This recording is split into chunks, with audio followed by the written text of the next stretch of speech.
Hey guys, DJ Wonder Chrissy back at you today, and I made a trip over to a local park that was a quarry, sand and gravel quarry many years ago, just for a walk. It's end of the fall here, and there you go, nice shot. They got a nice lake here and a gravel path for now. Got a nice wind hitting my face. See some ducks. We're at the end of fall here. It's 41 degrees as I make this video. Couple topics for you today. One is, how much do you think it costs to put up this shelter? And do you know where your tax dollars go? Let's talk about that. This weekend I was checking out the news and saw a report where city of Denver, they got the same type of migrant problem that Chicago has. And according to this report, they had spent about $50 million this year on the migrant crisis. Which, I mean, I just stopped and shook my head, because Chicago spent that in 1 month. They spent $40 million in May.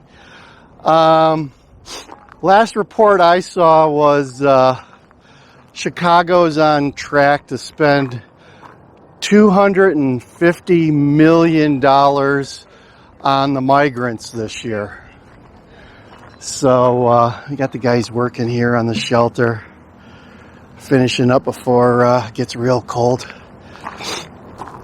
So I just think that's kind of odd, right? There's not a lot of transparency in Chicago with the new mayor, Brandon Johnson. And I did see a report yesterday where at least one family has decided to go back to Venezuela, I believe. They had been here for 6 months and living in an apartment, unable to get a job, or the job wasn't paying enough for the apartment. So they decided to get out of Dodge and headed back to Venezuela, I guess. Denver's actually offering to buy tickets to anywhere in the United States, mostly bus tickets, to get rid of their migrants. I don't know if you've seen the stuff on YouTube about, Denver gets a lot of snow. You think Chicago's bad weather in the winter? Denver's already had a decent amount of snow this year, and there's tents all over the place. You can check out a lot of videos about Denver on the tube. So, yeah, we'll see what happens. They're moving ahead with some of the shelters in Chicago, and people are still pushing back, so power to the people. So, next topic is, I did a video about a week ago about retail theft, and I saw an article about Walmart. Now, this is interesting. Walmart, they're forever battling retail theft, right? They have such a problem, they've decided to close all their Chicago stores in the city of Chicago. I think they had 4 more left. They closed 4 this summer, and they'll be closing the rest of them by the end of the year here in Chicago. So, nice walk today. Beautiful. Leaves are almost down. Just got some, still have a little bit of colors, but we're getting to the end of the leaves. I gotta mow my leaves today because tomorrow's garbage day. Get rid of them. So Walmart has come out with some new technology to combat theft. And what it is a handheld computer to be used by the self-checkout monitors the people that monitor the self-checkout. They've seemed to come to realize that people aren't ringing up everything when they go through the self-checkout counters. Surprise, surprise, right? So this little handheld computer allows them to watch at any of the stations what's being rung up, or in some cases, not being rung up and placed into a bag. So that's kind of tricky, right? A nice way to look over people's shoulder, a little bit of Big Brother. But it also has the capability to freeze a station, self-checkout station. They can press a button and freeze it, and then they can kind of come over and talk to you and request that you come up with the excuse that the computer froze. You're gonna have to scan everything. Hoping that that's enough to get people to be honest, or let them have a feeling that maybe somebody's watching. So I thought that was an interesting article, and if you shop at Walmart, you get a slice of Americana at Walmart. Okay, so the next guess the value or guess the price of today is, look at this shopping cart. I was just at Walmart last week and we stocked up for sure. We were low on cat food and stuff, so guess how much this cart cost me, and see how close you can come.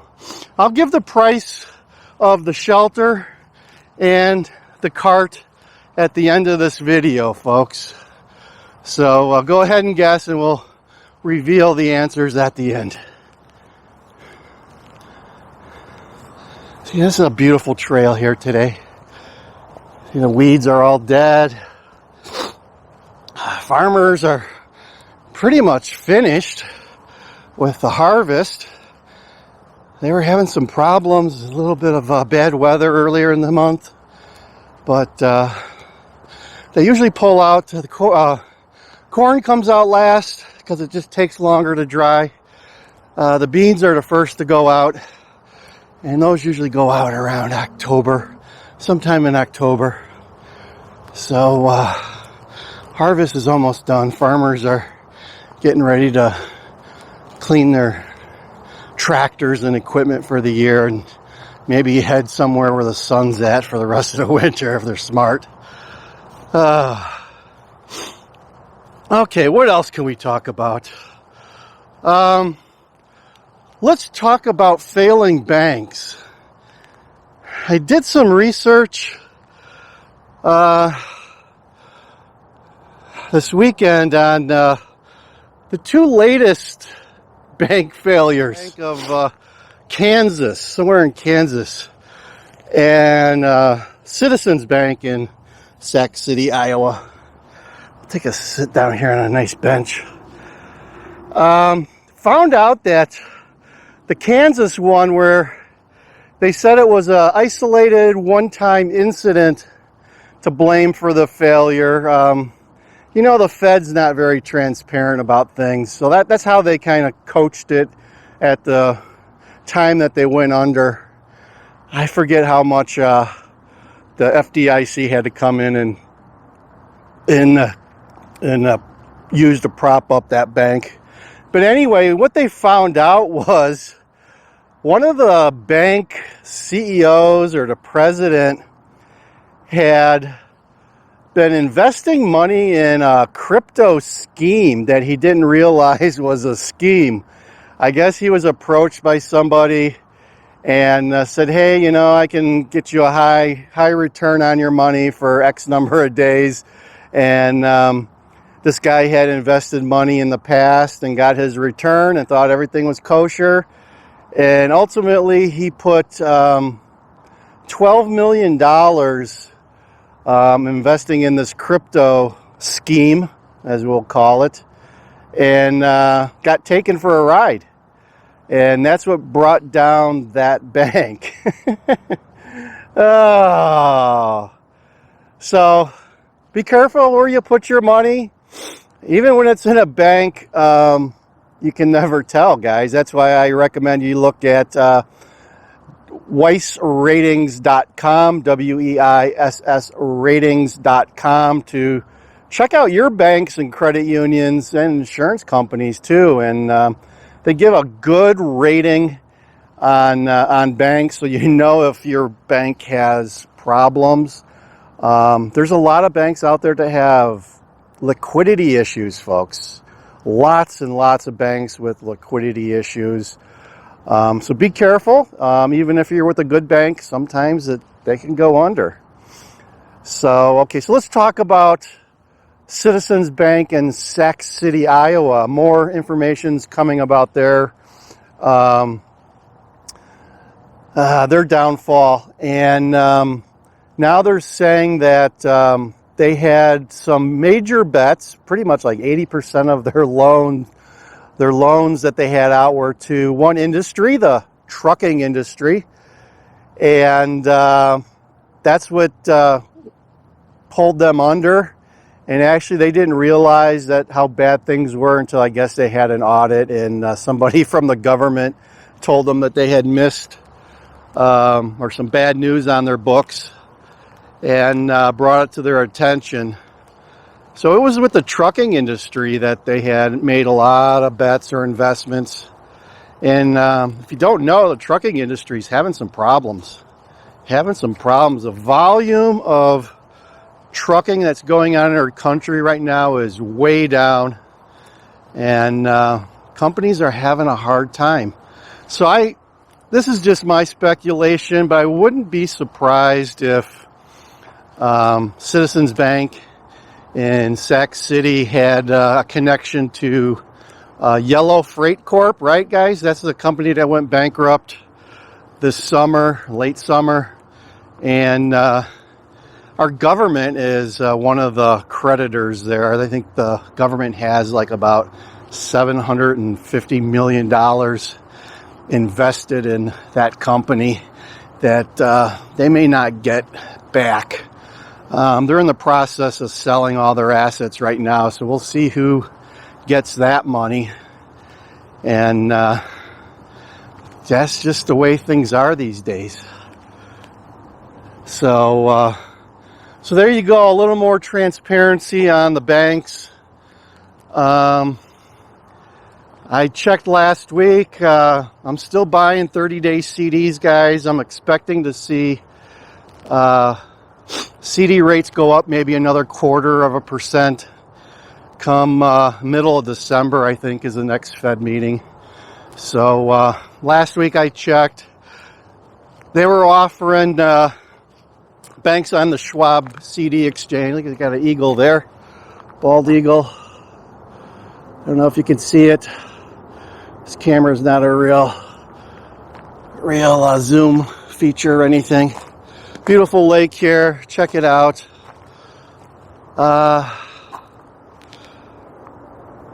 But Schwab was offering like 5.4 on the CD front. Got a couple of people doing their morning walks. Got a nice constant wind here that can chill your hands just a little bit. Yesterday, so keeping on the CD theme, yesterday I had a family member over for dinner, and he's into CDs too, but he's lazy. We'll just say that right off the bat. He's lazy. Anybody that knows him knows he's lazy. And he invests with Wintrust Bank, which is a good bank. You can check them on weissratings.com, and they're rated pretty highly. But I asked him what kind of rate he got. Oh, and he was happy. Oh, yeah, Greg got 4.4. I'm like, well, that's not so hot. It's not bad, but it's not hot. I mean, there can get more than that if you walk around and ask a few banks. If not, go to Schwab or Vanguard or Fidelity, whoever. Then he went on to tell me it was for a 1 year period. And I just shook my head. So there, right there, guys, is an example of banks taking advantage of depositors. I asked him, I said, do you realize that you're being taken advantage of? And he goes, oh, well, banks have to make a buck too. I'm glad he's so generous. Look at all the birds there, or ducks. Sounds like Canadian geese. A lot of them stick around all year, so I don't know if these are just kind of going to make a landing on the pond here or they're heading south, but a lot of Canadian geese up here in the Chicago area, folks. So that's my CD story for today. I mean, if you're an older investor and looking for decent returns, that's the place to do it. I firmly believe the stock market is highly manipulated, and notice how the stocks are making a rush here, going upward for the end of the year.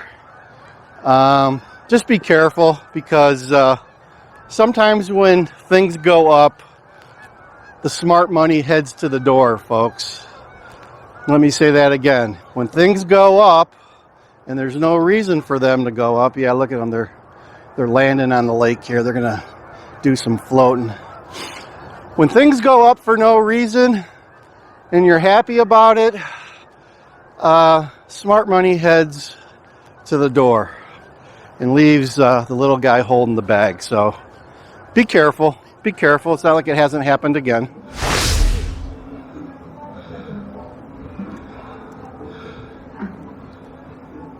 Go, the icy bear. Susie-q is getting a Subway. We just did our quarterly shopping at Walmart, folks. Check it out. Guess the price on this one. And I don't have any quarters for the gumball machine at this point. Check it out. The best guess on this might even win a prize. I don't think you guys will even come close.